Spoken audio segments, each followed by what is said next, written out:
Yes. So, yes. Welcome. AA Ron here. And Robert. And we are chillaxing here with some chilled cow in the background, kicking it and talking about some fighting video games. Because, like we started off with, I've been playing Dragon Ball FighterZ, and it's just there's new games coming out, like Mortal Kombat 11's coming out. They were just released the new Soul Calibur, and they have the big fighting championships Evo every year, and that's getting bigger and bigger every year. I mean, it's recognizing esports like crazy. So, yeah, man. I mean, what's your kind of your history, your legacy with fighting games? Where did you start, and kind of like what were some of your favorites growing up? Definitely, I started with Mortal Kombat. Now, granted, when Mortal Kombat came out, I was like, man, I had to been like 8 or something like that, So it's like, I don't remember playing it as much as I did. I know I played it a lot. I was never like the kid that could learn all the mortalities like quickly. Right. But I still played a lot of it. Right. On a Sega Genesis, man. Yeah, man. I remember playing Mortal Kombat on my my buddy Jake. His dad worked for a pinball arcade company who do repairs. So he had a lot of those old arcades down in his basement. He had like the Simpsons arcade that you could switch it over and it turned to the Ninja Turtles one. Like, it's like the 4-person moving kind of thing across the screen. But his best one next to that was the original Mortal Kombat. And it was on an arcade, and that's where my first experience with Mortal Kombat was. Joysticks and the buttons and everything, so there's fight sticks. Yeah, man. Yeah, that was the one thing I couldn't do as a kid. I couldn't pull off those fatalities with the crap, dude. I just didn't know, like, the special inputs. I just would fight and button mash. And do you remember when we were growing up, the roller skating rink over there? Oh, yeah, the one that was off of, I know what you're talking about. Do you remember it had the X-Man arcade game? The 4 Oh, yeah, station. I do remember that. Yeah. Man, I played the crap out of that. Yeah, we beat it, I remember we always kind of pecked at it here and there. Like and then we finally $5. sat down and beat it one day. We'd spend like $5 on that game. Like literally, I would go to the skating rink. I would skate and stuff. Like that was my shit. This game was fun. I had fun. But the arcade was cool too. But then you got $5 to spend, and you're like, hell yeah! What am I gonna spend it on? I'm beating X-Men. and people start playing that game before it was ping pong. Dude, I used to play some ping pong. They had ping pong there? Dang. Raider Pete says Tyson's Punch-Out, Street Fighter, Mortal Kombat 1, 2, and 3. Those birthed the fighting game style games of awesomeness. Actually, before this recording, Robert was mentioning we should talk about some Tyson's Punch-Out. And we definitely will. Oh, yeah. For sure. That's definitely made our list with the things to talk about here tonight. So, yeah, dude. Okay. So we talked about, we were just talking about X-Men. X-Men, right. All right, you mentioned the Ninja Turtles. Right. Okay. The other one that I remember was when I was on PS1, it was Tekken. Tekken, yes, Tekken. Tekken was a great franchise, man.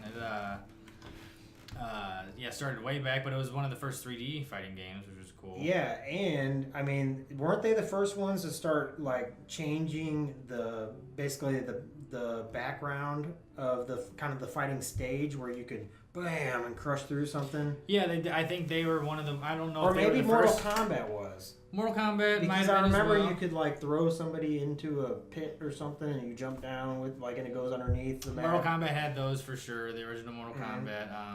It definitely had those changing levels. And I think maybe even Street Fighter, it was known for having at least destructible environments. I remember you could kick people into like stands with spices in them, and the whole stand would knock down, or barrels would break and stuff like that.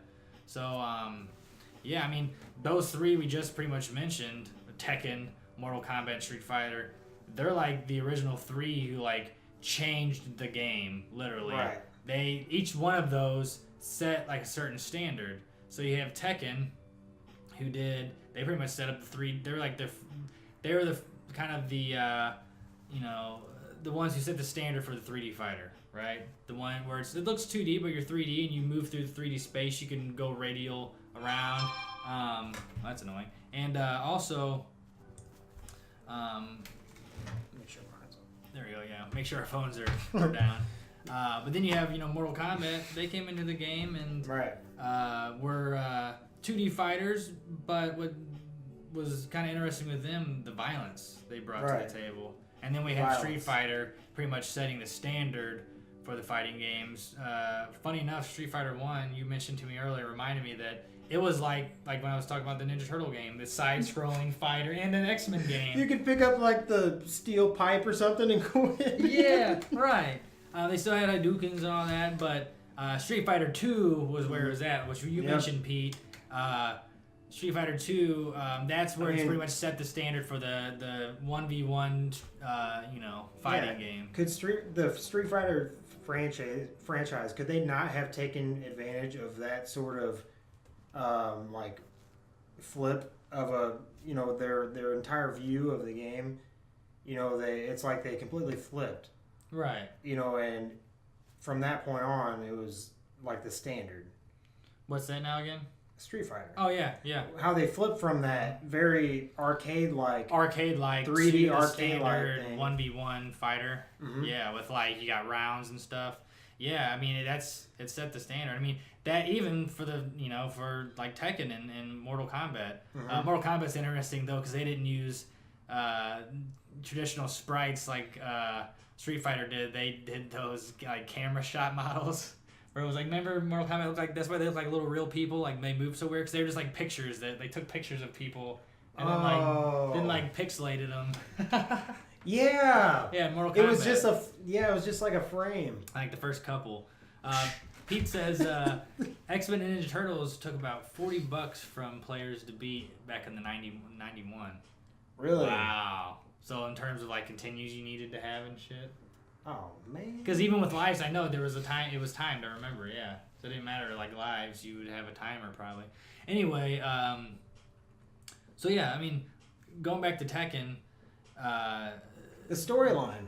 Storyline with Tekken? I don't remember much of the storyline per se, but I do remember Tekken Bowl. You remember that shit? The extra mini game? Oh, man. You get the bowl with Yoshimitsu or whatever his name is. Yeah, I didn't remember that until you just said that. Tekken Bowl is sweet, dude. You got to use that big ogre guy that you were saying, Super Ogre, whatever his fucking name was. Yeah. But yeah, the original Tekken, I remember it was a very dramatic storyline. It did have a dramatic storyline, yeah, it did. They always had really high graphic cutscenes. Mm-hmm. Yeah, they had cinematic cutscenes. Super cinematic cutscenes, yeah. That was pretty cool. I remember that. And a story and everything, man. It was actually a pretty cool game, And then, but you don't actually play the story mode on there. You literally, the only reason you played the story mode was to unlock the characters. Right. Once you beat a boss or something, you usually got that boss, or you complete some sort of a mission with this other character. Right. You get to have that character, and you would complete a mission with this character, and you get to have that character. Right. It's a very, just stay focused on it to make it work. Mm-hmm. And remember back in those days, though, man, you had to work for your characters. That's exactly. So I mean, you up. take the characters, say on Dragon Ball FighterZ, and you. Yes. And you you you have to work on those characters to make them be what they need to be. Right, they all have a set status at that point. You have to make them work to your best ability. They're just a tool at that point. Yeah, man.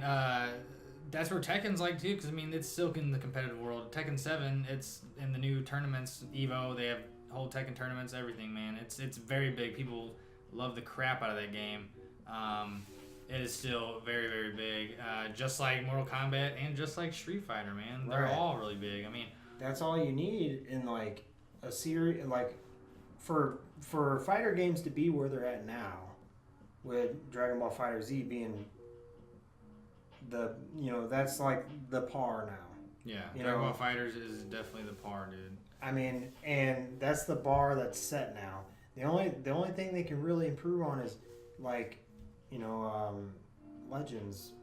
You have it's almost a created player. They're testing out that created player. Like, do our fans want this? So well, they kind of did that with Xenoverse.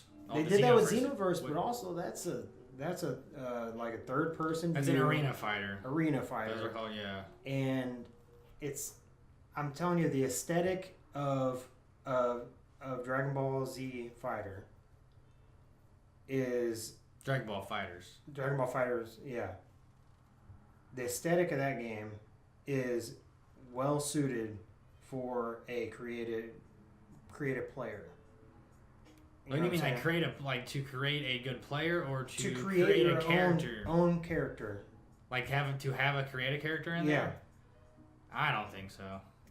Mainly just because it's such an intricate game, it'd be hard to make a creative character in there. I mean, to where like Xenoverse, it's more like it's simple in terms of like, since it's an arena fighter, they can just make a model and you can fly around and have those moves that you can hit. But in Dragon Ball Fighters, it's so intricate in the way the hitboxes. Well, here's how you do it.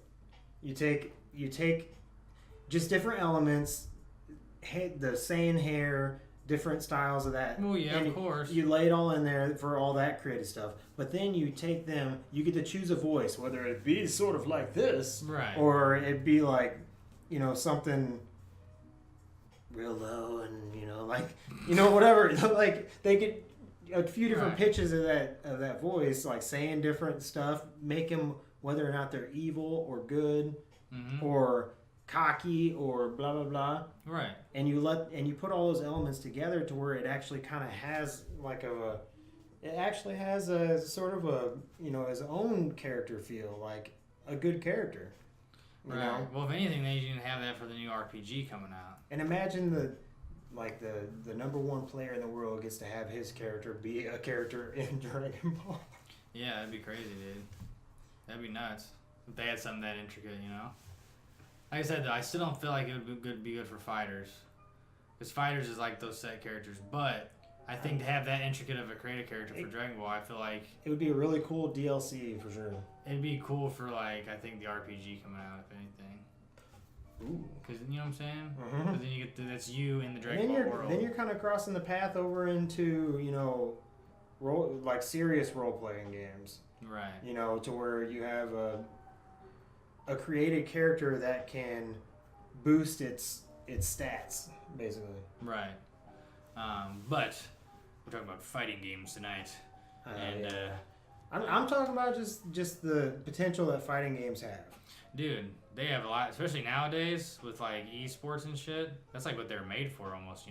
Like those competitions. Yeah. Dude, so much potential, man. What does Pete say? Pete says, my cousin and I had $20 each on our birthday. That's the same day, and built it a giant arcade in the old Northwest Pizza Mouse. Oh, okay, so you guys each had $20. You beat the game. We almost spent every quarter, but the machine shook as the turtles revived the smoke and blast of victory. Beat, not built. Roar is war. Roar is war, and soon the follow wrestling games were fighting games. Oh yeah, Raw. Okay. Yeah, I mean he's right. Though I wasn't gonna talk about these tonight. Pro wrestling video games. They had creative characters in them. You could get pretty intricate with it too. Yep. That's. I didn't want to get into pro wrestling fighting games, Pete. But no, Pete. We'll make a section. You're right, dude. Because it has a dramatic storyline. It had a very dynamic storyline where you affected your own. Well, that's because pro wrestling is all about drama. It's all about drama. Yeah. Oh, we have a Torstein here. Can you someday put a Street Fighter 2 backdrop behind you, like Vegas level? That'd be pretty cool. Yes, we can actually do that. Nice. I think that'd be really awesome, by the way. Yeah, we're talking about in terms of the podcast in general, we'll always change the background. But since we kind of talked about the games last week, or Dragon Ball and shit last week, and we're talking about fighting games this week. We just kept the martial arts tournament up. But yes, that'd be a good idea. I would think that'd be pretty dope. But yeah, back to other fighting games. So Street Fighter, let's talk about that since you brought it up. Like we said, Street Fighter 2 especially, that's set that standard, man. Like for, you know, not only the quarter circle turns on the on the paddle first, then eventually the joystick. You know, to the Hadoukens, to just that competitive 3-round thing, and then the like, there was always a button like L or R1 that you can click to everything changed. Like you could click that, and now this button does this, and this button does this. Yeah, I don't remember that. That's like the power up button, you know. Right. That's like the special. Bam! I'm in the special menu. Blah blah blah. And like you know, it would always be something like that always would pique my attention in these kind of games. Yeah, man. I mean, it was definitely interesting. Just the fact they had all the different characters too that you can choose from. All of them had their own specials. You know, I really like Dowsum. But Yoga Flame. But right. What was so great though, the franchise kept going. Yeah. Though there's only technically 5 Street Fighters, but you know, titled. But they have all of them have like, you know, deluxe super mega editions and shit. Like, you have like tons of spin-offs. You have the handheld versions. You have the arcade only versions. You know, and then you have crossover series like Marvel vs. Capcom, which is essentially Street Fighter X, you know, X-Men, which was what came out first, and then it turned into Marvel vs. Capcom, which is another, at least in my heart, Marvel vs. Capcom 2. I remember, so, you know, like they're like open franchise sort of developers, you know. Well, it's Capcom who has Street Fighter. Capcom, it's actually their game, yeah, but they do everything. I mean, they do. But I mean, in the early days of those companies, like it would be, you know, somebody coming to them saying, "Hey, we should make an arcade game. Look, I'll develop it. You just you know, I'm using your characters, right? You know, so you have sort of that, you know, that just you have the ability to go do that because you paid somebody so you could or something, you know." Mm-hmm. Well, now thinking about it now, I was doing some research earlier, and they said Capcom, the reason they did those Marvel games, or had like X-Men characters and Marvel characters, because Capcom did some X-Men video games. I wonder if Capcom were the ones who did those the game at the rink we were talking about. Yep. It was Capcom. I believe it was. It probably was. If anybody knows, like, if you guys research it or whatever, it's a 4-station X-Men game that it's like 2D, but it's up like the old Street Fighter was. Right. And the 4 places, and you like it had different levels, you know, like it was just like a Street Fighter. Yeah, basically. Yeah. So it probably was developed by Capcom. It was like Street Fighter 1. And I remember Wolverine had like, when he would do that kick, he would have like peculiarly long legs. Like what? Like kind of just like. He's like what? Wow. Frog leg. Torsine says, looks high quality, good stuff. Thanks, Torsine. I appreciate it. I don't know if you're on anymore. I think just straight repeat. Maybe you are. And then he also says he used to pick Chun-Li or Cammy. I was always either Ryu or Dowsum. Ryu was good. Yeah, I love Dowsum. Ryu was great. Or Ken was always great too, you know.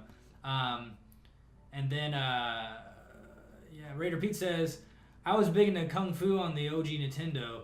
Is that considered a fighting game or more of a level? Kung Fu, I don't remember that one. Oh, I do remember that game. Yeah, I think it was more like a side-scroller fighting game. Yeah, so that wasn't necessarily like in the category we're thinking of, but still, we've mentioned those kind of games already a little bit. Ninja Turtles was like that too, and X-Men. So, oh god, I love those games. Apparently we got a new follower at some point. Very nice. Well, we got 44 now. I didn't see my notification come up though. So if Torsine, if you followed, thank you. I appreciate it so much. Thank you. I actually can check right here. Let me see. Since I'm not on my painting sesh right now, I can't see when people subscribe or follow. Well, Jeep Boy followed yesterday, so maybe it's not through yet. But it says I have 44 now, so sweet. So yeah, back to Street Fighter, dude. Marvel vs. Capcom. Dude, the first time I got into that game, bro, I remember playing it at your house when we were kids. Marvel vs. Capcom? I didn't have that. Yeah, Street Fighter when I was on my brother's Nintendo. I remember playing with you guys at some point. I did have the game on the newer systems, but Marvel vs. Capcom 2, I played that, I think, for the first time, unless I played it when I was younger, but I'm pretty sure for the first time when I was on a cruise ship when I was like in 7th grade with Zach Shumwell. Sorry, I name dropped like that. I'll bleep that out. Thank you, Torstein. I thought it was you. It's not saying in my live thing here. Let me look over again. Oh, there it goes. It says, yep, there we go. I appreciate it. Thank you so much. But I played on a cruise ship because in the arcade room, dude, that's what we did like when we were on waters. Like we were on an island that day. Me and him just went to the freaking arcades. We wouldn't even go swimming and shit. We just go to the arcade room because they had awesome games, and they had Marvel vs. Capcom on it, dude. And it was you had your paddles, you had your joystick and paddles, and dude, we had so much fun first time we played it. And then it was like a year later we found out that you could buy it on Xbox. Right. So we picked it up at the store, and then it ended up being later. So I wonder if Zach still has a copy. He probably doesn't. Nowadays, those copies on like the Xbox, they go for a lot of money, I think. I almost want to look it up. Because they were really rare. They only made a few copies.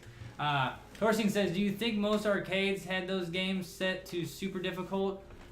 They probably did, to be honest, I mean, they gotta pull the money. Pull the money, yeah. That's a good point. They probably most definitely did.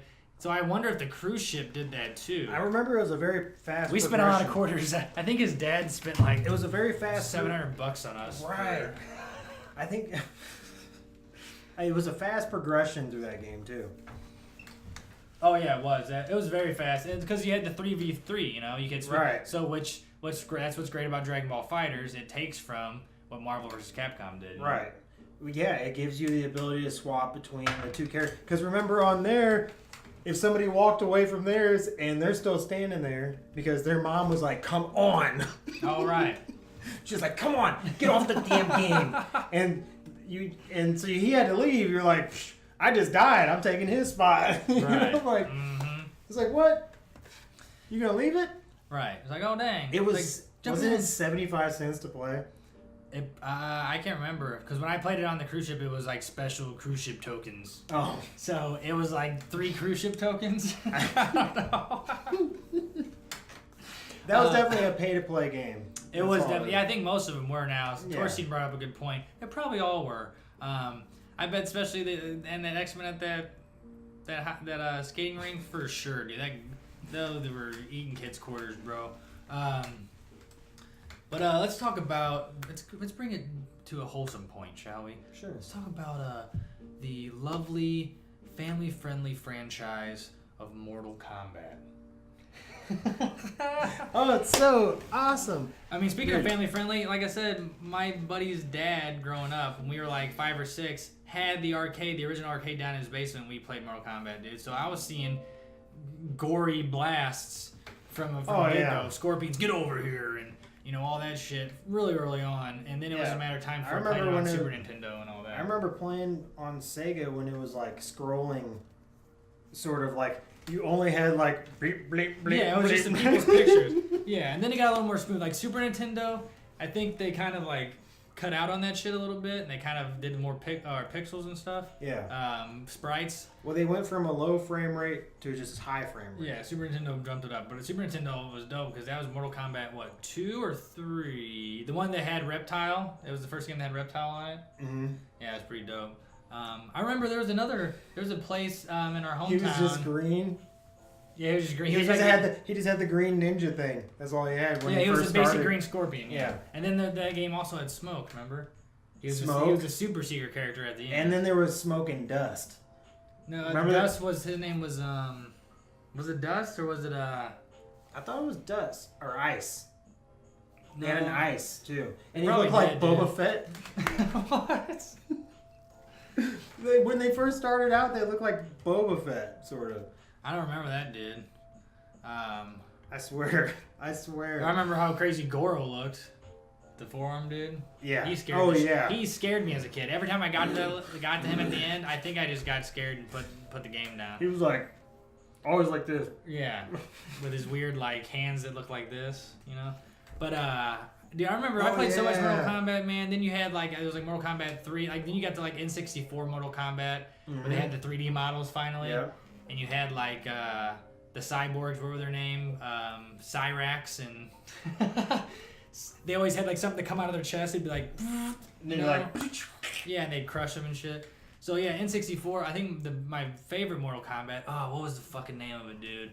It was on the GameCube. I had it, and they had some weapons in. You can put weapons on your characters in that game. I would have to almost look it up. Let's look it up, guys. Let's look it up.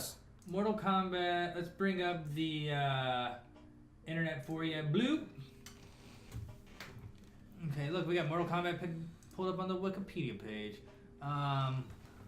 Let's see the games here. I'll know it as soon as it... Dude, look, Mortal Kombat, I forgot to even mention. Mortal Kombat, they had a mixed franchise with DC.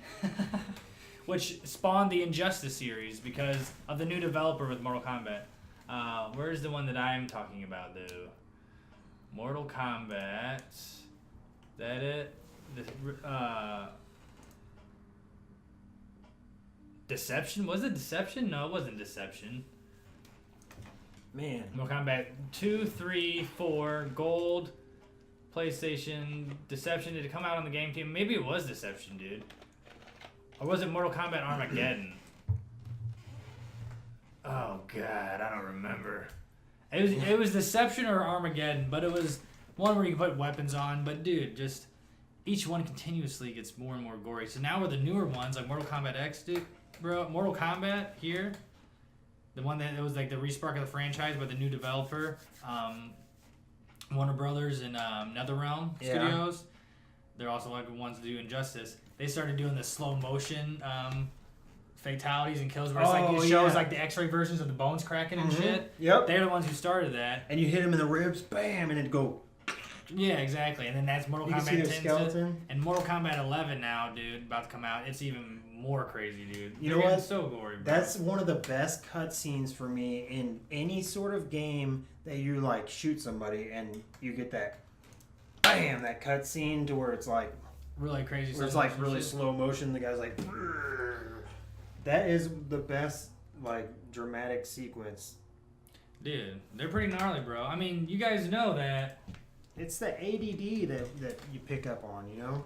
You guys know that Mortal Kombat is the reason there's ratings on video games, right? Mm-hmm. Like, yeah, that's why games have ratings now, because Mortal Kombat set that standard with its gory-ass game. Man, I remember when I used Isn't that crazy to think about? Dude, I remember when I used to go to a certain video rental franchise, and... You know, the blue one? Right. But I remember going there and getting... Sorry. I remember going there and getting video games all the time. And then I'd be walking through, and my mom's like, go ahead and get... you can get... Yeah, fine, you can get a game. And I go, and I'd be looking for a game. And I remember walking past the adult ones. Like, they had, like... adult video games at that place. Oh, damn. You know? It was weird. Yeah, I remember Friday nights. As long as your mom's... You just convinced your mom that it's not anything bad. You know, right, or they just didn't know, you know? So I'm like... Dude, Friday nights, like, Blockbuster were the best, dude. Parents get movies, I get video games, dude. You get them for that weekend and you blast. That was a good childhood for that sort of situation, you know? Yeah. To where your parents just like when they got paid, they got you a game to keep you busy in the weekend so they can get something done. Yeah. You know, it's like whether you were going home by yourself or with I'm not friends. saying anything bad about my parents because honestly, they were trying to like do everything that they were trying to do in their life. Right. Along with us kids being there, and I learned a lot in everything, you know. So it's like I don't think about that stuff. Oh yeah, not of course. But that kind of stuff, like getting to rent a game on Friday night, like you said, Yeah. is just like, it was a highlight of the week. Like, Yeah, dude. It didn't matter if you were going home by yourself or you're having buddies over to stay tonight, dude. It was going to be dope. No, because if you had buddies over to stay the night, you would literally, that would be the case for the parent. Like, Mom, can Aaron spend the night? Right. And she goes, you have to ask Aaron's mom or something like that, you know. Right. And then can we go to the video store and get a game? Right. Yeah, I was like, Mom, can we? Then it'd be like, yes, can we get a game? And dude, gaming is, especially those fighting games, when you play with a buddy. Oh man. That's what I'm saying. They were so much fun. Tell me that's not the best feeling in the world, to be playing with your cousin and you guys are having fun playing video games. That's what I'm saying. And like back then, like, Care in the World, we'd actually get pretty good at those games, dude. I mean, I played Mortal Kombat with not only you, but our other friends and cousins, and like, dude, it was a lot of fun. Dude, I remember being good enough to where I was like older than everybody else, so I'm like, I already knew how to like block and then counter. Yeah, right. We get our ass kicked. Oh, I know. You don't bring it up. But you know what game was really fun with friends growing up, and another classic one to bring up? Well, it's Super Smash Brothers. Oh, nice. Yeah. And not only they were the OG one on the N64, but also the fact that it's still out now. I mean, all the way to the new Smash Bros. Ultimate, who has like 64 characters in it or something stupid, 68 characters, and counting because they have DLC coming out. Nuts, bro. I mean, we know all too well about the basically the, what is it? Kind of like the board map sort of style came from there. Super Smash. The kind of how should you put it? Because it's 2D, but how would you say it's kind of like it's a battle royale style fighting game, pretty much. Because it's all for one for all. You have items. It's crazy. It's a Smash game, so by that we mean you hit the character and try to smash him off the screen, which even caused a bunch of other companies to try out. PlayStation tried their own version of a PlayStation All-Stars game where it was pretty much Smash Bros. With PlayStation characters. Yep. But Smash Bros. The OG one, a really great game. I had so much fun playing that with friends growing up on N64. Real basic 8 characters. You had to unlock, 4 of them. I think me and you need to be playing some video games soon, bro. Oh yeah, man. We will be, man. We got some more video games to play for sure together. Don't you worry. But the Smash Bros. Game, kind of like how Street Fighters 2 kind of set the standards for not only the rest of that franchise, but for other fighting games. The second Smash Brothers game, Super Smash Brothers Melee, or Melee, whatever you want to call it. I call it Melee. Set the standard for not only the rest of its franchise, but other games too, with what it did for competitive play. That game was, out of all the other Smash Bros. That held the competitive title. It would be selected over the newer versions in competitions because people coveted that game so much. But now they're trying to move to where Smash Bros. Ultimate will take the place and be in the future fighting game championships. Because they had the other ones like Smash Brothers for the Wii U and the 3DS and stuff, but ultimately the one I spent the most time on was the one on the GameCube, which was Melee. Right. And dude, that's where I actually, as a kid, I was fucking good, dude. I knew all of, the dodge rolls and the, man, that's everything, dude. That's what I like about you, man. You you see the like. That the specific thing, like just the game or whatever, but you always know how that game got to be that way. You always know that stuff, and that's really cool to me, man. I appreciate that, man. Like, because I'm always a nerd through and through. Exactly, man. It's so cool. I like nerdy facts and stuff, and just about. I like learning about this because ultimately it's inspiring to see people and. You learn eventually, because it's crazy. As you get older, you learn that these are adults creating all these things, and you learn then, okay, well, if adults creating shit that I've loved since I was a kid and I still love them now, why do I gotta feel ashamed for that? And people nowadays don't. Nerds are hailed as awesome nowadays, not like when we were younger. But you know, you can be open about loving shit that you loved as a kid because you can still appreciate it in so many ways. So that's why we love anime so much, because we appreciate what goes into it. We appreciate like a high level animated series. Right. That's what we appreciate, because that's what we grew up with, the kind of like TV at a good point, you know, in its production. Yeah, I to think where we had just this part where everything's, oh my gosh, look what TVs are now, you know, like we grew up with TVs just getting better and better and better and better, and we are able to video games too. You know, it's just that's our generation. It's just this like draw into our digital devices and stuff like that, but we're looking at things from our past, you know. Right. I mean, dude, it's just crazy where it's came to now. I mean, video games in general, but like fighting games from when it was arcades and some paddles with your buddies, but now, like for example, with Smash Bros. on the Switch, the new Smash Bros. Ultimate, because the Switch is essentially a portable game and a console game. Right. You can take your Switch anywhere in a city, for example, with somebody else who has a Switch, or if you have Wi-Fi access, and you can play matches. Thing is, that thing changes even more. If there's two players, you can turn them sideways and play. Right, that's what I'm saying. It's so cool, man. So Smash Bros, I think, is in its best time because it's the made Switch for is friends. It's made for friends, and it's made for being portable like that. It's perfect. It's the perfect thing for Nintendo. It is. It's so so perfect, dude. It's the perfect play, the perfect development. And then they even have those little figures too, those amiibos. Exactly.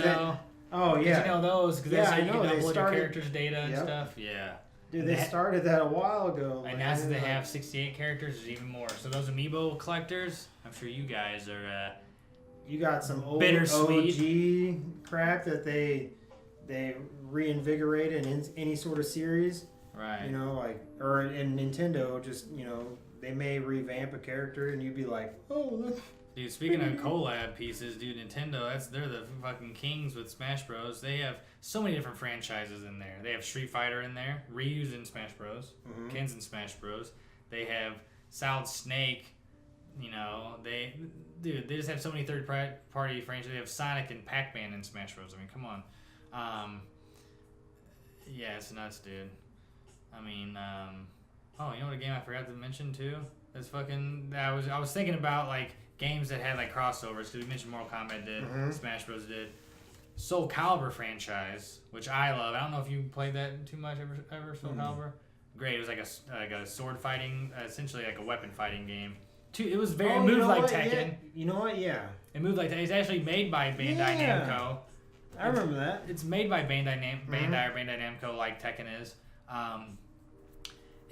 So it moves just like Tekken, but it's like weapons, right? Even Yoshimitsu from Tekken, he's in almost every Soul Calibur, because he's supposed to be like a timeless character. He's like in every time period. It's weird. The little weird guy, like the samurai, he always has the samurai flag on his back with the samurai sword, and like weird. He's like robot in Tekken. But what I'm getting to, their crossovers. Soul Calibur, they've been known for having crossover characters. Same with Mortal Kombat too, and I want to talk about something funny here in a minute. But Soul Calibur, I remember back on when the GameCube, PS2, and Xbox were out, first when Soul Calibur 2 came out, GameCube got Link, which is great. That's the only other fighting game Link's been in. Only other fighting game Link's been in was Smash Bros, and now he's got in a Soul Calibur game. The PlayStation, you had the dude from Tekken, which I forget his name now. I'm sure we can look it up real quick. Tekken characters? Do you remember the guy's name? Which one is it? The guy with the crazy hair in Tekken. I don't remember his name. Anyway, I just remember King because I was looking at him earlier. King, yeah. Anyway, he's the dude that has the crazy gray hair. He was dope. So he was in, you got him in PlayStation, and then you got Spawn, out of all characters, in the Xbox version. But it was so cool. And then, like, later in the newer systems, Xbox 360 and PS3 and shit, they had, like, Darth Vader and Yoda in the versions. Right. And then fucking Mortal Kombat, they're known for having crossover characters in it, too. They had, like, Kratos. They've had Freddy. They had Alien in it. Leatherface. And then the funny thing now, with the latest meme going around, people are signing petitions to get Shaggy as a DLC character in Mortal Kombat 11. Get the fuck out of here. Oh, man. Wouldn't that be crazy? So, anyway. Yeah, man. All in all, dude, these fighting games we've mentioned, they're just, they've pretty much all changed the game. Literally, the fighting game, the video game industry as a whole. I mean, you got one franchise, Mortal Kombat, putting ratings on games. You got, you know, the other fighting games like Street Fighter literally having some of the first, if not the first, competitive competitions for video games. I know they weren't the first. There's other games that have competitions, but they're the ones who stayed steadfast through all the generations, fighting game competitions. They're perfect for competitions. And I guess that would lead us to, I guess if you want to, talk more into depth about what we started off with, Dragon Ball FighterZ, and where it's at now. I mean, they just finished the championships. And they're introducing characters like any other Dragon Ball game does. They are. They're doing a DLC fashion, but they're introducing them. They're on season 2 now with Jiren and Videl. They also revealed that there's gonna be 6 characters this season. Jiren and Videl are introduced. They have. They also teased, but pretty much revealed that Broly from the new movie and Gogeta Blue from the new movie are going to be characters in the game DLC, which is going to be sweet. It's going to be awesome to play with Gogeta Blue, dude. Oh yeah. And then they haven't revealed the last 2, but I saw something the other day where on a website they have the characters listed, but the 4 blocked out characters, there's one with a green background and one with a blue background. That's Gogeta and Broly, right? Green and blue. Makes sense. The other 2 are, what were they? They were maroon and I forget the other color. But some people are thinking Mr. Satan. Oh, maroon and brown. So it was, people are pretty much saying the maroon is going to be Kefla. So Kale and Khalifa's fusion as a character. I think that'd be great. She'd be an awesome addition for fighters, right? Mm-hmm. And then the other one, people are thinking brown. What would that be? That could be many things. That could be Master Roshi. That could be Mr. Satan. That could be Oob. That could be, I'd say maybe it could be Raditz. Raditz could be. I could say it could go maybe be Raditz too. But I'd say either Mr. Satan or Master Roshi. I would say. Wouldn't you agree? Think about it. With who they have now in the game. Right. They have. I say it's Mr. Satan. I think Mr. Satan. They just came out with the Videl, so Mr. Satan would maybe be appropriate.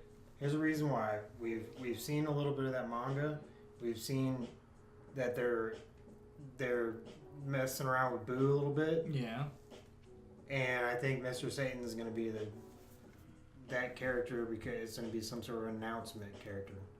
It could be. I could see that. I would like Mr. Satan. I think it'd be funny to have more of a gag-like character in fighters. Hey, in Legends, he's like not bad. No, he's not. I mean, in all the games, he's not horrible. He just has some crazy gag about him, where But yeah, I think people would love Mr. Satan to be in the game. I think they would probably want him more than Roshi, though I would really like Roshi as well. I think he'd be a fun character to play in fighters. Right.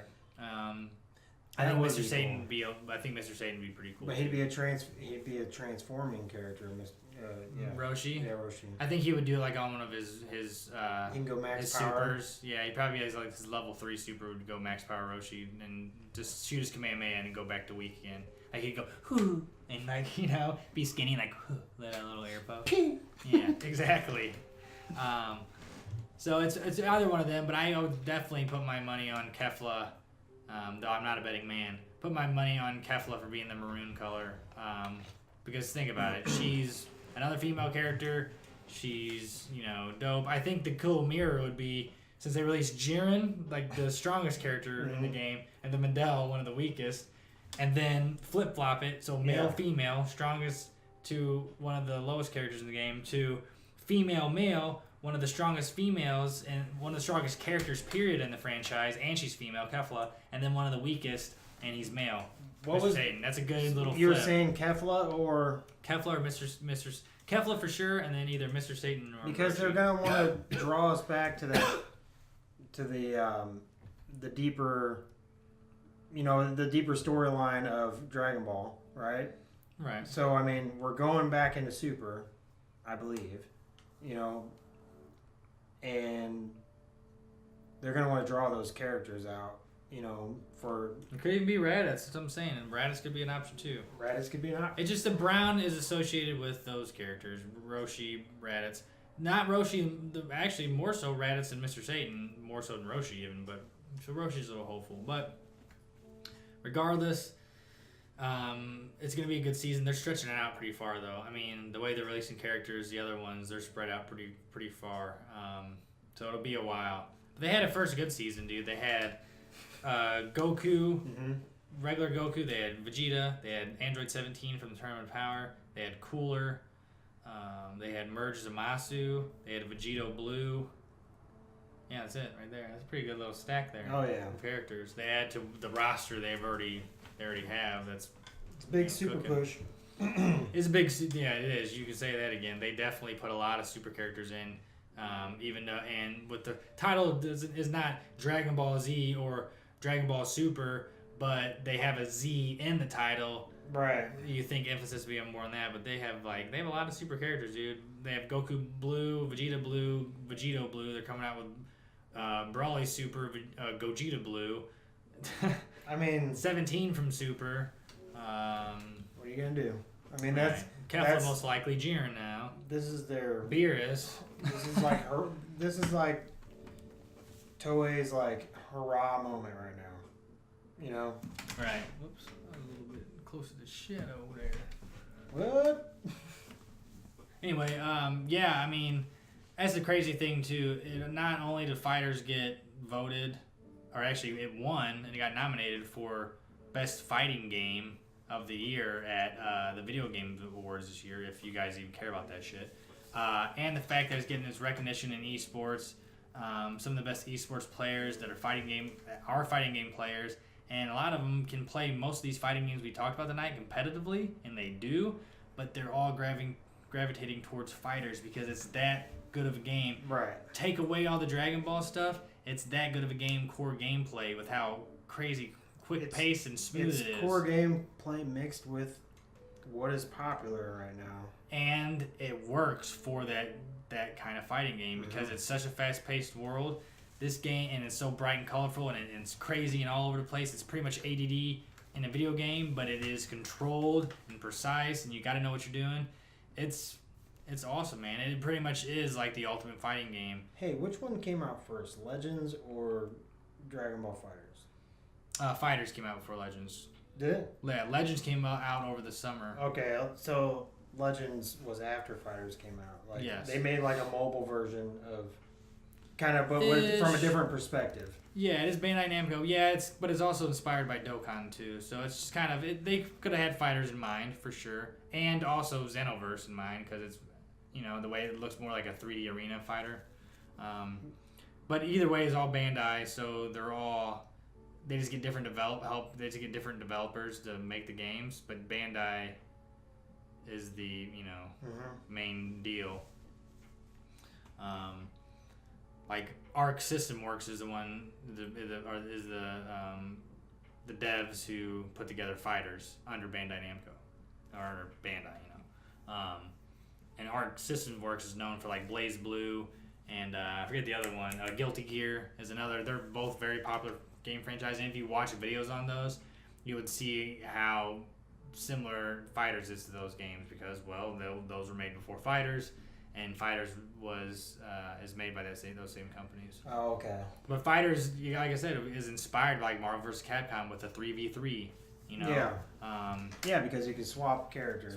And it's also known for the crazy combos and juggling combos. Granted, you can do crazy combos in Street Fighter, you really can. Mm-hmm. But when you have 3 characters that you can call in and do supers all at the same time, you can juggle characters in air and then switch the other character to continue juggles.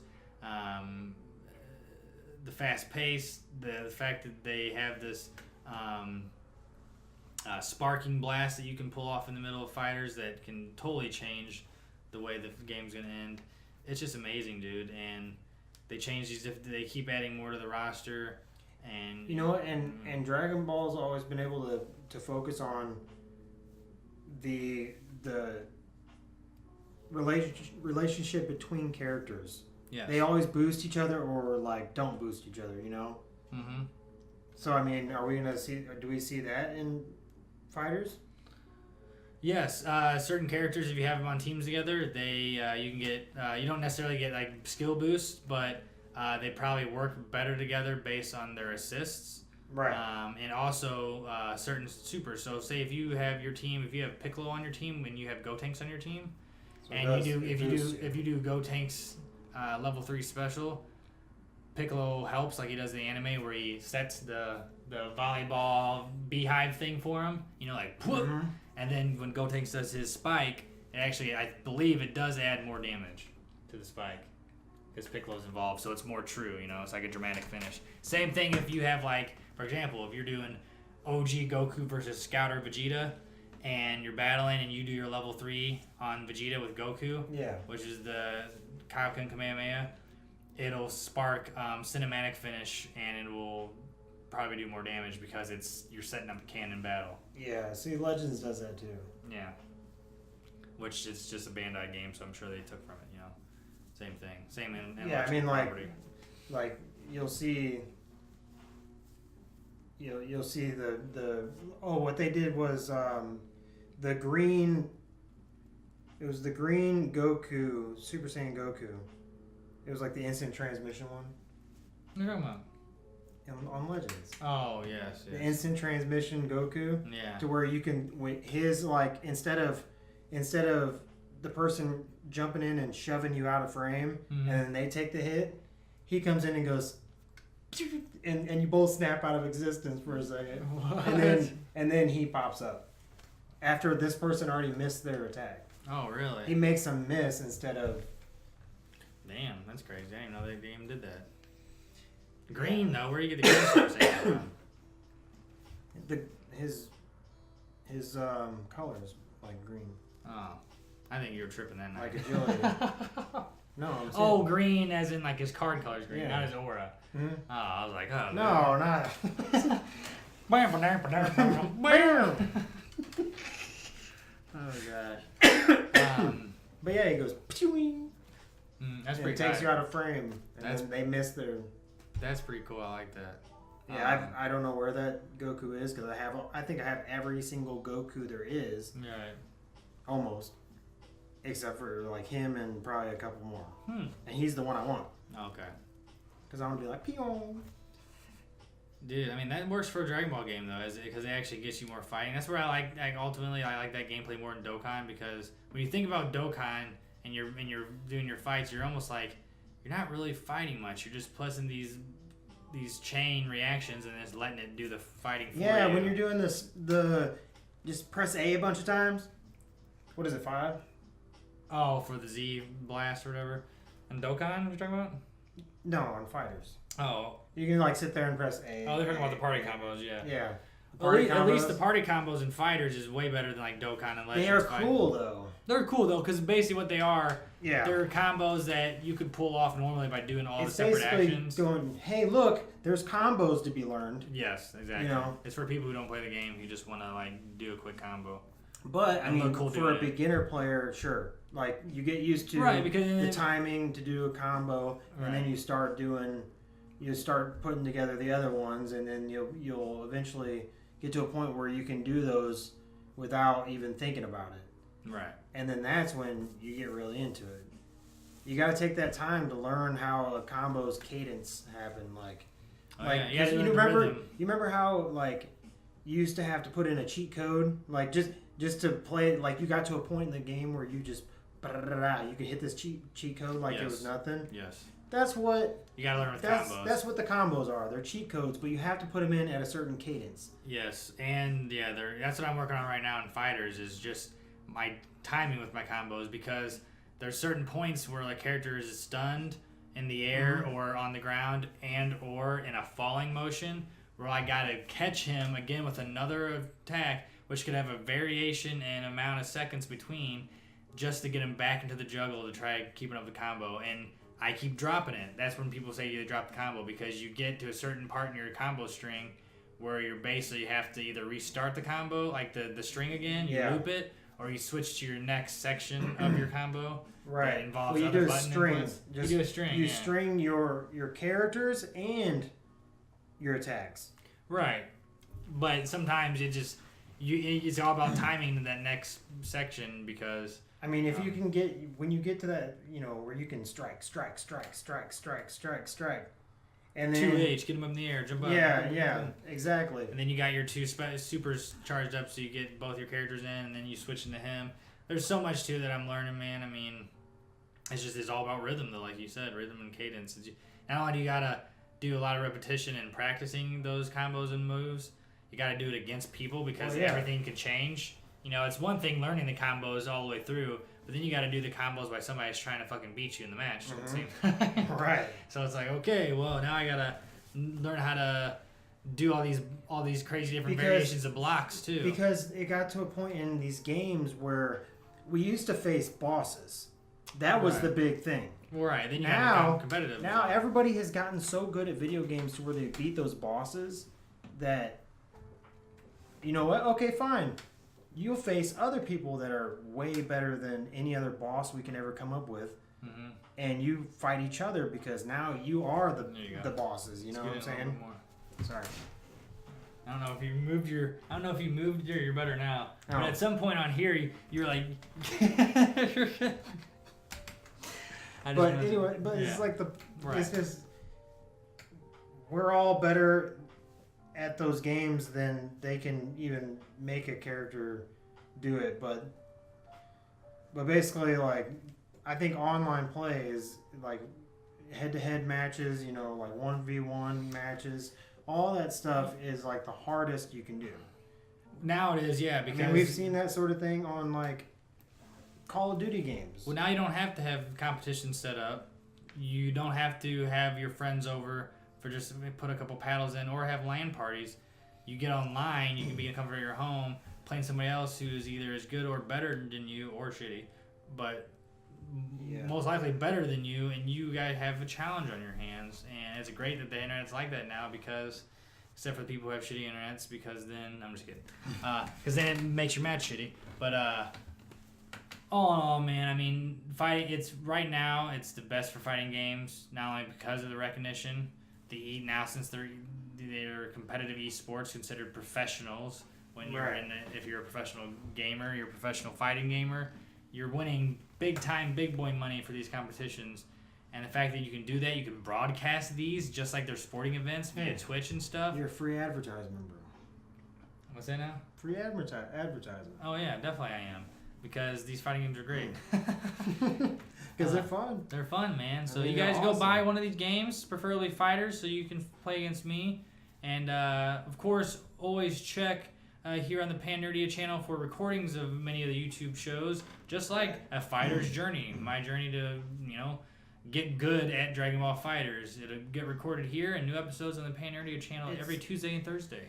It's what these games about. It's what we love about these games, right. Is that you learn how to play them and get good, and you feel good about yourself because you can go, hey, I was good at that game too. Let's play. It takes skill, man. You're doing some crazy reflexes and memory input for learning these games, and especially like the way you're reacting with your eye and the visuals and everything. And that's why, and that's with every kind of game that's going competitive, not only from shooters to fighting games. It's because people are bringing some real skill to the table to do this, even in the sport games too. So because for the first time in our lives, we're connected instantaneously. Right. And now all these kids who've been growing up with video games, playing them just in their house and with their friends that came over, they can all play together. And we're starting to see, wow, there's people. I was always the best in my neighborhood. Not anymore. Now it's all about, can you be the best in the world? Exactly. And hey, I'm not saying I'm gonna be the best in the world, but I'm gonna have fun regardless with these fighting games. So, hey guys, we had fun tonight with you talking about fighting games, of course. Mm-hmm. And we want to thank everybody who joined us tonight. From Raider Pete to Tornstein And anybody else who joined, I know I said that so like I am a newscaster. We thanks everybody who joined us tonight and chilled, talk about games, fighting games in particular. Yeah, I didn't so much talk about the games. I kind of talked more about their, I mean, shit, you did though. You talked about which games you loved, and you talked about what they're doing. Of course, I came in with the little facts and shit. I just don't know the facts like this guy. That's just me though. I'm just annoyed, but he's annoyed too. We're both noids. Yeah, we're fucking two noids. Hey, did you see that? Nope. You guys have a great rest of your night, and we'll catch you on the flip side next Monday for PanNerdia Podcast number 6. Thanks, everybody. See you then.